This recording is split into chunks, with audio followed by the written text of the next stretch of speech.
15ই August Bangabandhu Sheikh মুজিবকে হত্যা করার পর যারা কাদের সিদ্দিকী, বাঘা সিদ্দিকী এর সঙ্গে মিলে ওই হত্যাকাণ্ডের প্রতিবাদে যুদ্ধ করেছিল, তাদের কয়েকজন 1982 সালের জানুয়ারি মাসের প্রথম সপ্তাহে ধানমন্ডি 32 নম্বরে বঙ্গবন্ধু শেখ মুজিব কন্যা শেখ হাসিনার সঙ্গে সাক্ষাৎ করে ঢাকা ক্যান্টনমেন্ট, ঢাকা সেনানিবাস দখল করার একটা প্রস্তাব ও পরিকল্পনা জানালে শেখ হাসিনা উক্ত প্রস্তাব ও পরিকল্পনা সানন্দে গ্রহণ করেন।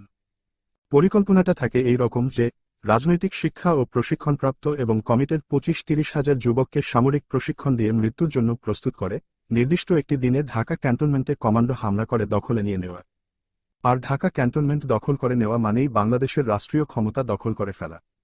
শেখ হাসিনা সর্বশক্তি দিয়ে এই পরিকল্পনা বাস্তবায়িত করার নির্দেশ দিলেন এবং তার নিজের, শেখ হাসিনার, পক্ষ থেকে সর্বপ্রকার সাহায্য সহযোগিতা এবং নেতৃত্ব দেওয়ার কথা ঘোষণা করলেন। শুরু হলো ঢাকা ক্যান্টনমেন্ট দখল করার জন্য রাজনৈতিক কর্মী তৈরি করা এবং সাথে সাথে এই কর্মীদের কোথায় সামরিক প্রশিক্ষণ দেওয়া যায় সেই স্থান খুঁজে বের করা। কর্মী সংগ্রহের জন্য সারা দেশে গোপনে রাজনৈতিক প্রশিক্ষণ শুরু হলো। এই কর্মীদের মন মানসিকতা ও ধ্যান ধারণা এবং ব্যক্তিগত গুণাবলীর প্রতি বিশেষ নজর দেওয়া হলো। অল্প কিছুদিনের মধ্যেই বড় ধরনের একটা কর্মী বাহিনী তৈরি করা গেল। এই কর্মী বাহিনীর মধ্যে থেকে রাজনৈতিক শিক্ষা দিয়ে বাছাই করে একটা ব্যাচ তৈরি করা হলো সামরিক শিক্ষার জন্য, অর্থাৎ মিলিটারি, আর্মি ট্রেনিংয়ের জন্য প্রথম ব্যাচ তৈরি করা হলো। কিন্তু সমস্যা হলো সামরিক শিক্ষা দেওয়ার জায়গা এবং অস্ত্র কোথায় পাওয়া যাবে। রাজনৈতিক শিক্ষা দেওয়া যত সহজ, সামরিক প্রশিক্ষণ দেওয়া অত সহজ নয়। সামরিক প্রশিক্ষণ দিতে হলে প্রথমেই প্রয়োজন একটা নিরাপদ, মুক্ত এলাকা, যে এলাকায় প্রশিক্ষণার্থীরা নিরাপদে অস্ত্র চালনার মাধ্যমে অস্ত্র শিক্ষা গ্রহণ করবে। 71 সালে আমাদের মহান মুক্তিযুদ্ধের সময় আমরা ভারতীয় এলাকা নিরাপদে প্রশিক্ষণের ব্যবহার করেছিলাম। কিন্তু এখন তা সম্ভব নয়। মাত্র বছর কয়েক আগে ভারত তার মাটি থেকে কাদের সিদ্দিকীর বাহিনীকে তাড়িয়ে দিয়েছে।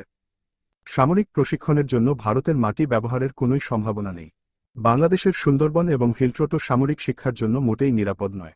আন্তর্জাতিক দুনিয়ায় আমাদের কোন বন্ধু নেই। আফগানিস্তান কট্টর মৌলবাদীদের নিয়ন্ত্রণে, সেখানেও আমাদের কোন জায়গা নেই। সোভিয়েত ইউনিয়ন, রাশিয়া এর কোনোই সারা শব্দ নেই। এমতাবস্থায় চিন্তা করতে করতে লেবানন এবং পিএলও, প্যালেস্টাইন লিবারেশন অর্গানাইজেশন এর কথা বিবেচনায় এসে গেল। গোপন যোগাযোগ করা হলো পিএলও ঢাকাস্থ প্রতিনিধি আহমেদ এ রাজেকের সাথে।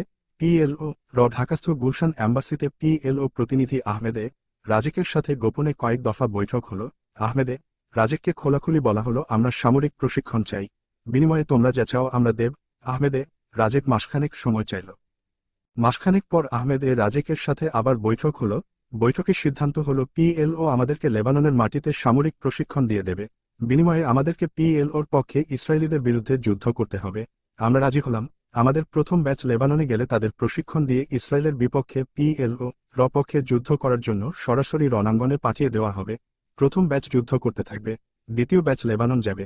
দ্বিতীয় ব্যাচের প্রশিক্ষণ শেষে রণাঙ্গনে গিয়ে যুদ্ধ করতে শুরু করলে প্রথম ব্যাচ বাংলাদেশ ফেরত দেবে, অর্থাৎ আমাদের একটা ব্যাচকে সব সময়ই পিএলও হয়ে যুদ্ধ করতে হবে।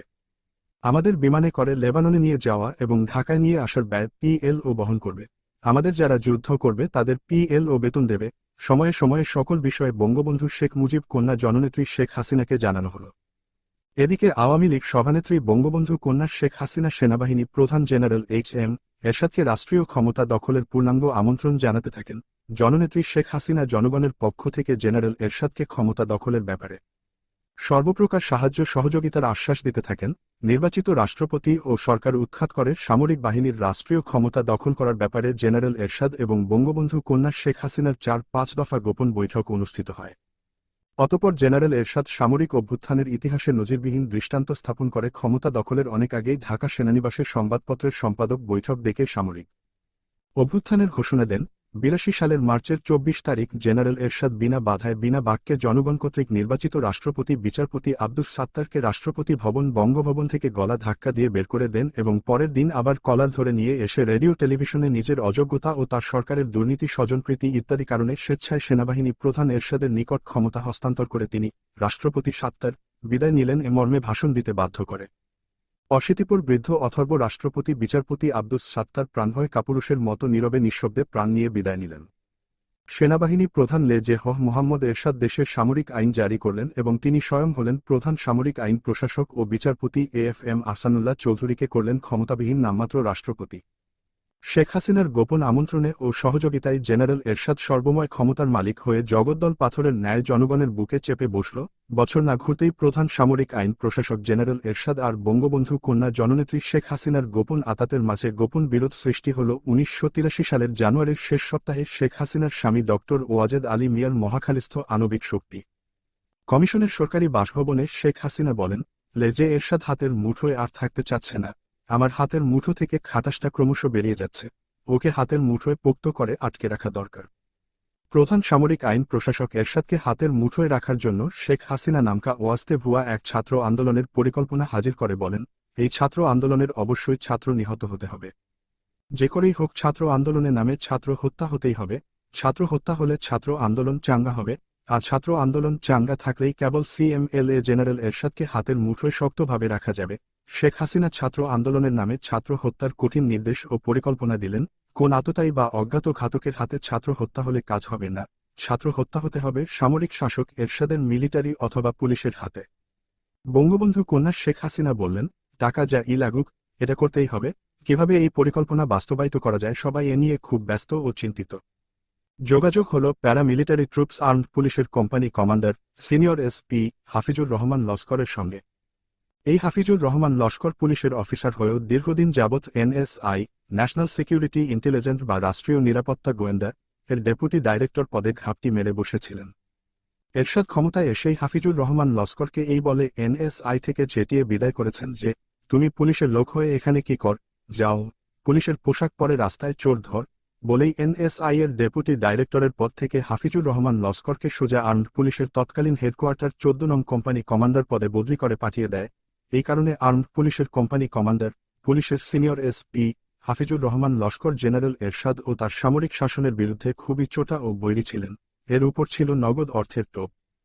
এরশাদের প্রতি ভয়ানক ক্ষেপা ও বিরাগভাজন এবং নগদ অর্থের টোপ অয় মিলে ছাত্র আন্দোলনের নামে ছাত্র হত্যার প্রস্তাব আসা মাত্র সঙ্গে সঙ্গে হাফিজুর রহমান লস্কর প্রস্তাব গ্রহণ করলেন। এনএসআই এর মূলত কাজ হচ্ছে কারা সরকারের বিরুদ্ধাচরণ করে তাদের লিস্ট বা তালিকা তৈরি করে সরকারকে সরবরাহ করা এবং সরকারের পতন হলে সঙ্গে সঙ্গে পতন হয়ে যাওয়া সরকারের আমলে তৈরি করা সমস্ত নথিপত্র পুড়িয়ে ধ্বংস করে ফেলে নতুন সাদা ফাইল নিয়ে নতুন সরকারের কাছে হাজির হওয়া।